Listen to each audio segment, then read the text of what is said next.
As bad weather becomes more frequent, we need to be prepared and take precautions to prevent an accident. Being able to pull the trailer is the most important part of winter driving. When you know how to maintain traction, you stay in control no matter what the conditions. Maintaining traction is key to safe winter driving. Traction is the grip between the tires and the road. More traction means more control. Good traction allows you to stop, turn, and avoid danger safely. Rain and snow will reduce your traction, but ice will completely take it away. Losing traction will lead to skids, jackknifing, and rollovers. Chains should be utilized whenever possible to be sure that you have the best traction possible.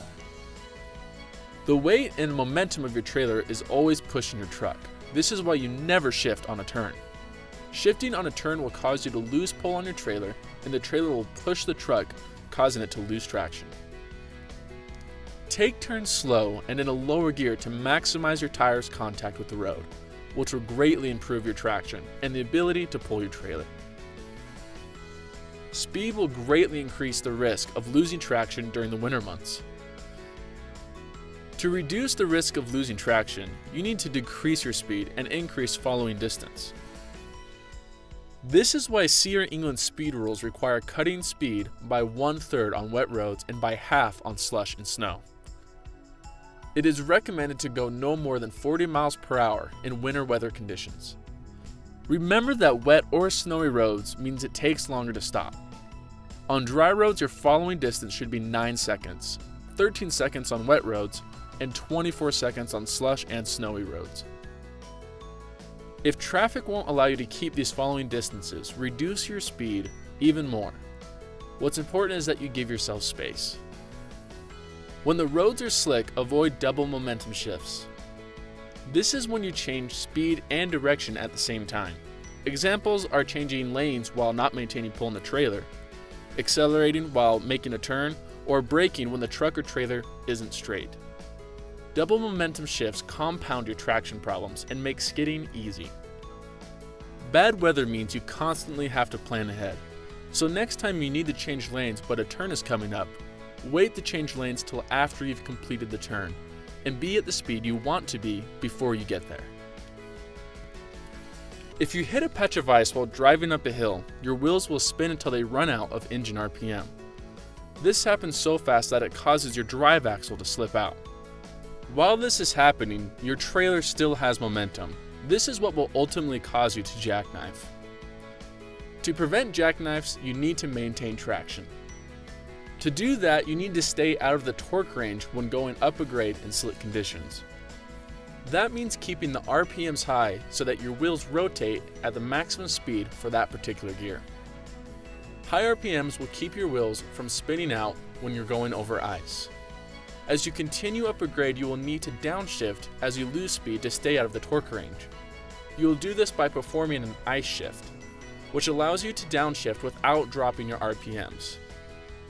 To ice shift, bring up your RPMs, select a lower gear, hover over the clutch while touching the gear, allow the truck to slow. When your proper speed is achieved, the gear will mesh.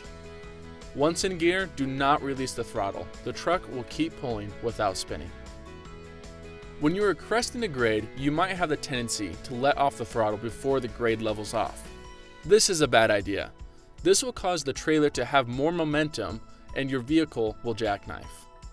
To prevent this, wait until the crest levels off, ease off the throttle, and squeeze the brake to slow down slightly. This allows you to pull the trailer and not be pushed on the downhill side of the grade. Plan ahead and plan for the worst before going down a grade. Check your brakes before the downgrade. Disengage the inner axle differentials and slow your speed so that you will be able to pull the trailer if you need to. Choose a speed that slows you down enough that you stay in control, but will also let you accelerate if your trailer starts to slide. Once you're at a safe, manageable speed, then you need to think about whether or not you have torque. That is why you keep your RPMs in the mid-range when going downhill. You always need the ability to pull without having to upshift. Skids can be caused on downgrades because the driver doesn't have the ability to pull. Whether it's from speed, braking, or lane changes, all these must have pull for you to be in control. We have noticed during many of our road tests with the auto shift that drivers tend to approach a turn by just releasing the throttle to slow down. This action does not create a deceleration like it does in a manual transmission. It allows for the activation of the e-coast mode. Then the driver applies the brake to slow down for the actual turn, just as the tractor and trailer articulate the driver accelerates. Since the speed has reduced, the transmission requires a downshift. The downshift is usually multiple gears. This causes a torque deceleration lurch, creating a double momentum. In winter conditions, errors like these could very possibly create a jackknife in the turn.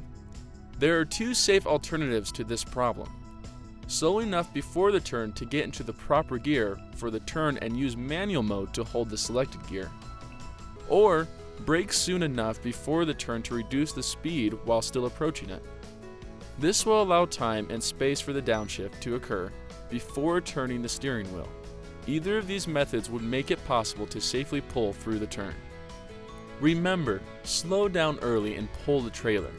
A double momentum can happen in any change of steering direction while decelerating for curves, lane changes, floating a bridge, or exiting an interstate in slick conditions.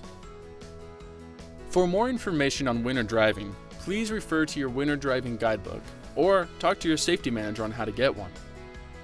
Reviewing and studying this guidebook will keep you safe and aware on the dangerous roads that could be ahead.